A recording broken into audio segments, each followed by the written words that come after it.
Caption close Cairo, AP, will 2018 dampen the fires that rage across the Middle East? Although skepticism is understandable, there is a glimmer of change. The fight against the Islamic State group is mostly over, and the war in Syria may finally be winding down. The region is transitioning from fighting those wars to dealing with the destruction and dispersal of populations they wrought. Iran's influence has grown after its proxies were generally successful, and even its nuclear deal with the West remains in place.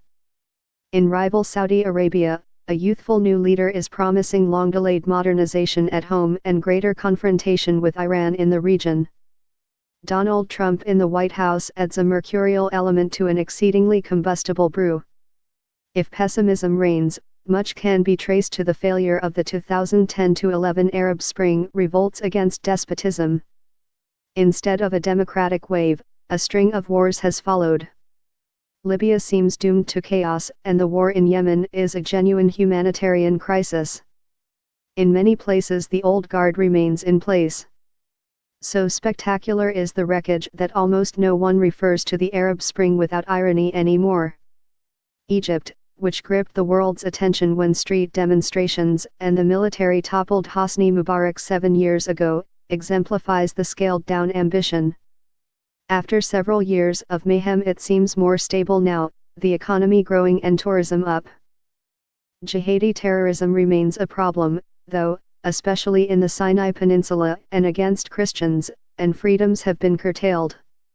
Still, there is little sense of foment, and barring a surprise, President Abdel Fattah el-Sisi can expect to win re-election in a few months. Here's a look at some possible inflection points for 2018. All quiet on the Syrian front? Syria's President Bashar Assad has been embattled since war erupted in his country almost 7 years ago, when his demise was widely predicted in the early going. But it looks like he'll survive, for now, as the war appears to draw to a close. Major military operations have tapered off, with Assad in control of key areas and the war against the Islamic State group mostly concluded with the recapture of the cities it controlled. Bloodshed still lies ahead if Assad tries to seize areas still under rebel control, including some near the capital and in Idlib province to the north. But local ceasefires brokered by Russia, Iran, and Turkey have significantly reduced the daily carnage that kept Syria in the news.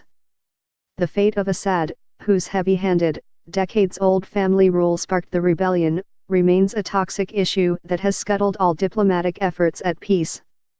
A phoenix on the Tigris. The war against the Islamic State group has been declared over after 4 years of savagery. The group's epic abuses inspired a furious reaction that has left large parts of Iraq in smoldering ruins.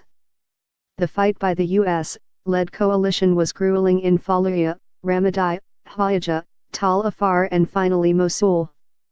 Whether Iraq can rebuild is a key question for 2018, for only then will Baghdad regain the authority to govern the whole country. The cash-strapped government estimates $100 billion is needed nationwide, while leaders in Mosul say that amount is needed for their city alone.